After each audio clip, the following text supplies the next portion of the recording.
Deep in the underground, in places light has never touched, there lies a city. Not built from stone, but from something that looks like bone and shadow.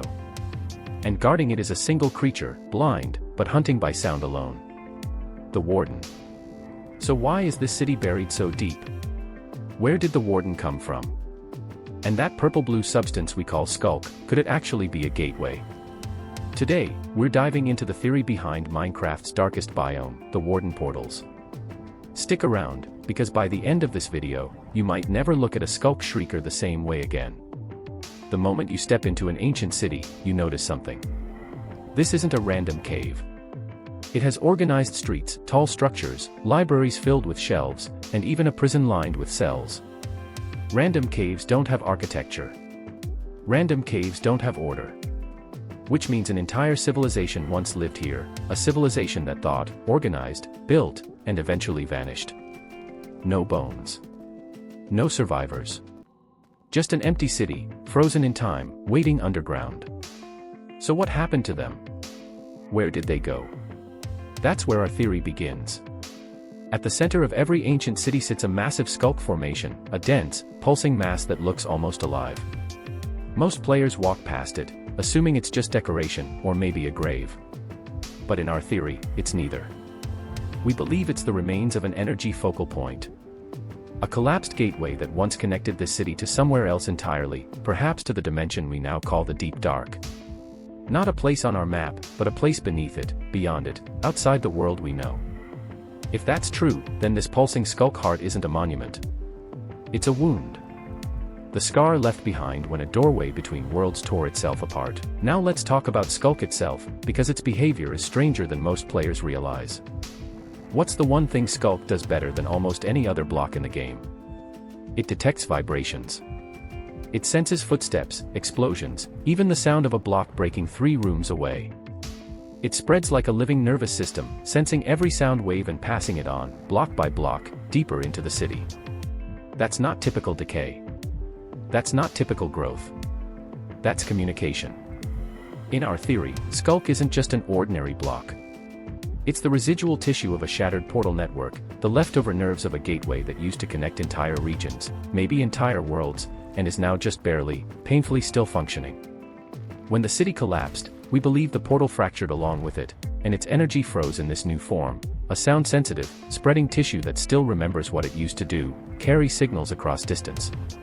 That's why every Sculk Shrieker isn't just an alarm system. It might be a broken portal signal, misfiring across a network that was never meant to summon monsters, only to open doors. And it's no coincidence that the Shrieker summons the Warden. Because the Warden, in our theory, is still in contact with the one part of this ancient network that still works. Let's talk about the Warden itself, because everything about its design points toward one conclusion.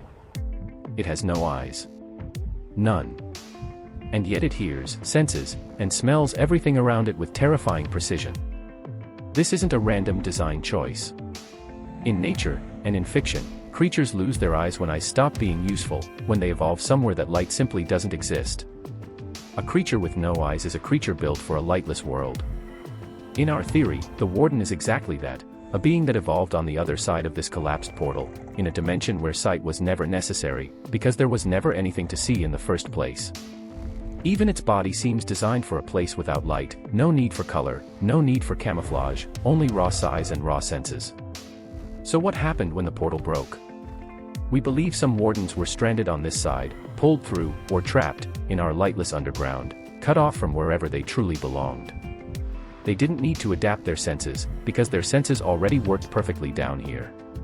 Total darkness on our side. Total darkness on theirs. The transition barely mattered to them. Only the isolation did. And now, every time a Sculk Shrieker vibrates, a signal travels through that ancient nervous system straight to the Warden, as if the old portal is still whispering that it's open. The Warden responds instantly, violently, every single time. Maybe out of instinct. Maybe still searching, after all this time, for a way home. Here's another detail worth noticing. Ancient cities are found at the deepest layers of the entire world, far below anything else players normally build or explore. In our theory, this placement is not an accident. The more powerful a portal, the more energy it takes to keep it stable and open, and that kind of energy grows denser and more concentrated the closer you get to the world's core. A portal this powerful couldn't exist near the surface. It needed depth. It needed pressure.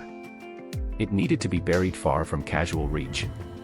Perhaps the ancient civilization understood this, and built their city around the portal deliberately, to study it, to harness it, or simply to contain whatever it might unleash. And that brings us to the prison and the libraries. Why would a peaceful research city need cells at all? In our theory, those shelves weren't just for record keeping, and those cells weren't for petty criminals. Perhaps this was an attempt to contain something that emerged when the portal spiraled out of control, something they didn't fully understand, something that came through before they were ready. Perhaps the very first wardens. And based on what remains down there today, they didn't succeed. The city fell silent. The portal shattered. And only Sculk and wardens were left behind to guard the ruins of a civilization that reached too far into the dark. There's one more clue worth mentioning before we wrap up: the catalyst. When a mob dies near Sculk, the Sculk catalyst spreads even further, converting more of the world around it. In our theory, this isn't decay, it's growth. The network isn't dying. It's slowly trying to rebuild itself, one death, one vibration, one block at a time, as if the portal itself is still trying to heal. And it's not just the catalyst. Think about the Sculk sensors themselves: small, quiet, easy to miss. Each one only reacts to vibrations within a short range, as if it's a single surviving nerve ending from something much larger. On their own, they seem harmless, almost decorative. But place enough of them together, string them along a corridor, and you start to see the outline of a system, a network that was once whole, now reduced to scattered fragments still firing on instinct, long after the thing they were meant to serve has been broken beyond repair. Let's bring it all together. An ancient city was once home to an advanced civilization, one with architecture, order, and ambition. The massive Sculk formation at its center is the remnant of a collapsed portal, a wound left behind when a gateway to another dimension tore apart. The Sculk network spreading through the city is the shattered nervous system of that portal, still faintly transmitting signals it was never designed to send. The Warden is what remains from the other side of that portal, a being built for darkness, stranded far from wherever it came from.